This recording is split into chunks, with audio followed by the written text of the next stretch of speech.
Welcome to the deep dive.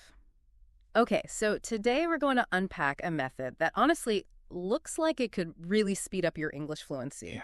Many people, they understand English pretty well, but actually speaking it confidently, that's often the big hurdle. Mm-hmm.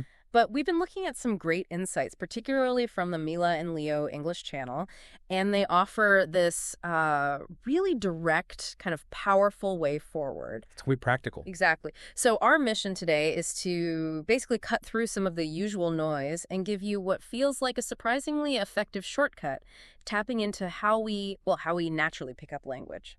And what's really fascinating here, I think, is that learners know the common challenges, right? Getting vocabulary, understanding fast speech, nailing the pronunciation, speaking smoothly. You're the usual suspects. Yeah, but traditional methods sometimes make these feel like climbing a huge mountain. This approach we're diving into, inspired by Mila and Leo's work, it's structured, it's interactive, and it kind of helps bypass that mental translation step. The translation trap, yeah. Right. It guides you more towards just intuitive communication. Absolutely. And the core of what we're digging into is this proven 4-part exercise.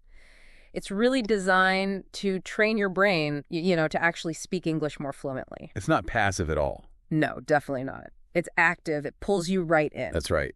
And the foundation, like you said, it starts with listening. Active English listening practice. Okay. So step 1 is really tuning in to authentic conversations. Yeah. Real native speakers talking. Right. And the main goal here isn't to catch every single word, but to focus on the meaning, the overall gist of what's being said, understanding context, just like fluent speakers do. Instead of getting totally bogged down. Exactly. It helps develop that top-down processing skill. And the Mila and Leo channel does a great job showing this with really simple everyday situations. Yeah, relatable stuff. Totally. There's this conversation between Jack and Emily, and they're talking about, the classic city versus countryside living. Ah, yes. A common one. So Jack, he loves the countryside, says it's quiet, you can see the stars, he likes hiking, biking, finds it relaxing. Makes sense. Then Emily, she's more of a city person, likes the shops, cafes, cinemas, everything being close. Although she does admit she gets tired of the noise sometimes. A trade-off. Right. And it ends with her thinking about visiting the countryside.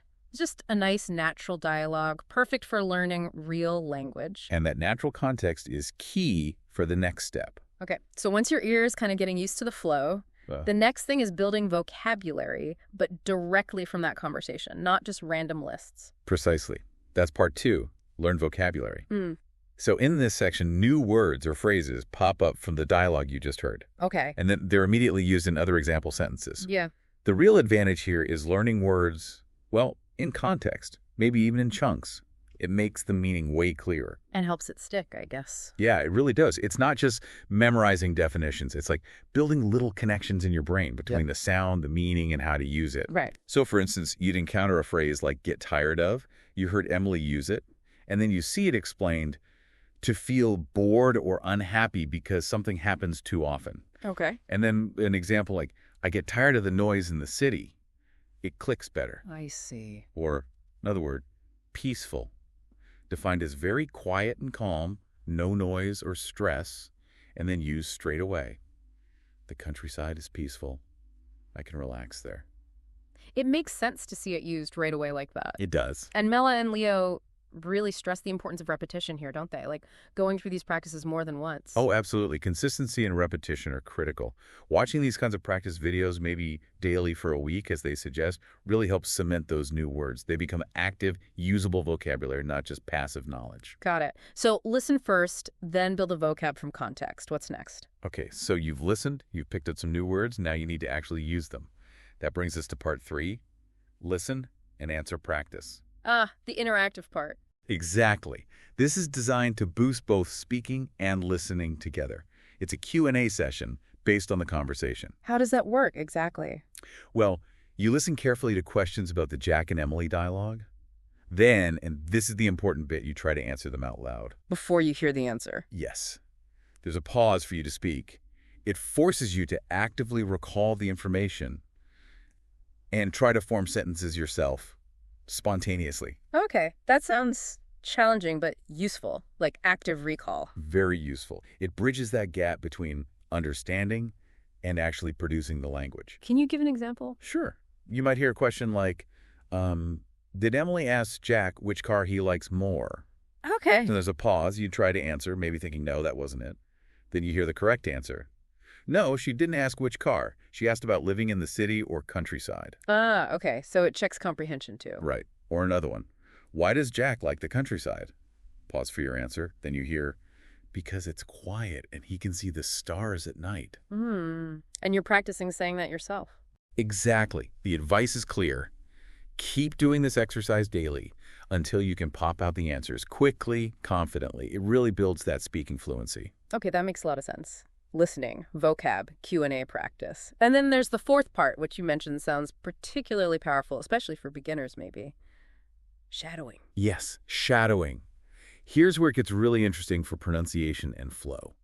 So what exactly is shadowing? Is it just repeating? It's a bit more than just repeating words. It's a specific technique where you read your lines out loud after the speakers as they talk in the conversation, almost simultaneously or right after them. Okay. The key focus isn't just saying the words, but really trying to copy the rhythm, the intonation, the musicality of how the native speakers say things. Ah, so the melody of the language. Precisely. You're listening and speaking at almost the same time, which helps bypass that internal translation.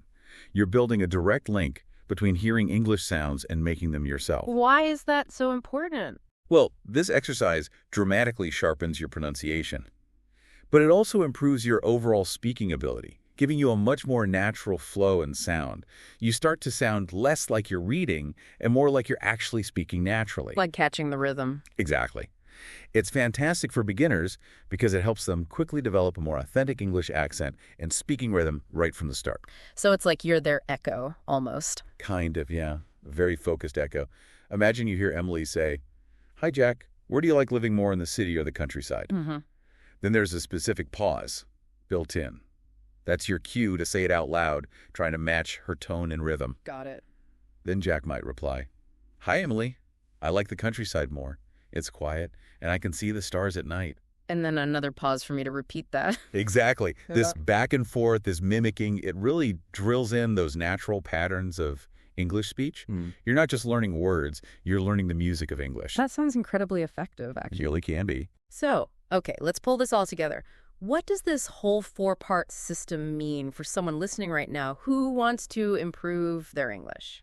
Well, it means there's a clear, actionable path. It's not just vague advice like practice more. Right. It's structured. It's a system. Active listening to understand context, building vocabulary from that context, using interactive Q&A to practice speaking spontaneously, and then shadowing to nail the pronunciation and flow. And the key seems to be consistency, doing it regularly. Absolutely. As Mila and Leo suggest, doing this kind of practice daily, even if just for a short time each day, maybe focusing on one video for a week, leads to really noticeable improvements. It's smart, focused practice. Not magic, just effective work. Exactly.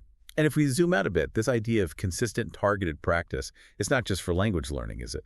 No, it applies to pretty much any skill you want to build. Right. It really highlights how active engagement beats passive consumption every time. Makes sense. So, for listeners who found this breakdown helpful, Mila and Leo English have a lot more content like this. It's worth checking out their channel. Good point. And as they always say, if you find this kind of deep dive useful, don't forget to like, share, and subscribe for more helpful content. Keep exploring, keep practicing. Happy learning. Definitely good advice. So maybe the real deep dive for everyone listening is into their own learning habits. What's the one small, consistent action you can take today, right after this, to get a little closer to your English fluency goal? Something to think about.